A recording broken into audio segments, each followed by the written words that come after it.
दापोली तालुक्यातील हर्णे येथील गोवा किल्ला परिसरात दोन युवकावर झालेल्या सामूहिक हल्ल्यामुळे बुधवारी रात्री दापोली व हर्णे परिसरात तणावाचे वातावरण निर्माण झाले। चिन्मय गुरव व महेंद्र रघुवीर या दोन युवकांना बेदम मारहाण करण्यात आली असून महेंद्र रघुवीर यांच्या डोक्याला गंभीर दुखापत झाल्याने त्यांना डेरवण येथे हलवण्यात आले आहे, तर चिन्मय गुरव यांच्यावर खेड येथे उपचार सुरू आहेत। घटनेची माहिती मिळताच दापोलीतील शिवप्रेमी व नागरिक मोठ्या संख्येने रात्री डॉक्टर बाबासाहेब आंबेडकर चौकात जमा झाले।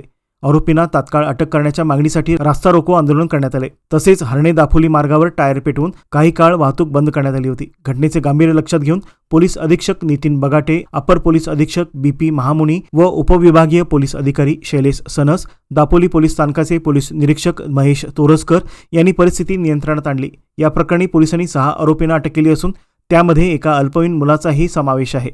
काल दापोली येथील हर्णे बंदर या ठिकाणी गोवा किल्ला या ठिकाणी संध्याकाळच्या वेळेला दोन मुलांना काही 10 ते 12 मुलांनी मारहाण केली होती।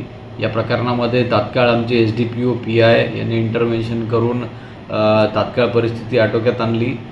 सदरील जे जखमी आहेत ते हॉस्पिटलमध्ये व्यवस्थित आहेत, त्यांची फिर्याद घेण्यात आलेली आहे आणि या प्रकरणामध्ये पोलिसांनी एकूण 5 आरोपींना ताब्यात घेतलेला आहे आणि एक जुवेनाईल आरोपी आहे त्यालाही ताब्यात घेतलेला आहे। एकूण आपण जे आरोपी आहेत ते ताब्यात घेतलेले आहे आणि पुढील तपास आणि कारवाई पोलीस करत आहेत। इथे दापोलीमध्ये नागरिकांना आवाहन करण्यात येते की त्यांनी शांतता राखावी, त्यांनी पोलिसांना सहकार्य करावे आणि कोणताही कायदा व सुव्यवस्थेचा प्रश्न निर्माण करू नये। पोलीस महाराष्ट्र पोलीस सक्षम आहेत आणि ते आपली कारवाई करत आहेत। गोवा किल्ला येथे काही मुलं तिथे सिगरेट पीत बसलेले होते, तेव्हा त्यांना हटकण्यात आलं। त्याचा राग मनात धरून त्यांनी 2 मुलांना मारहाण केली। त्या अनुषंगाने इथे थोडंसं गोंधळ झालेला होता। नमस्कार, मी चिन्मय गुरव।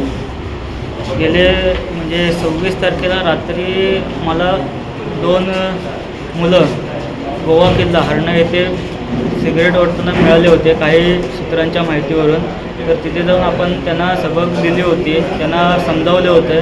तर त्याचा राग म्हणून त्यांनी काल संध्याकाळी 27 तारखेला रात्री संध्याकाळी 6:30 वाजता 50 ते 60 जणांनी मिळून आम्हाला तिथं बेदम मारहाण केली। सगळ्या रॉड त्यांच्या हातामध्ये होते। माझा मित्र रघुवीर दादा हा गंभीर त्याला दुखापत झाली असून तो डेरवण येथे आत्ता सिरियस कंडिशनला आहे आणि मला आता खेडमध्ये पुढील उपचारासाठी हलवलं। पुढील तपास दापोली पोलीस करत आहेत। या प्रकारामुळे दापोलीत कमालीचे तणावाचे वातावरण आहे।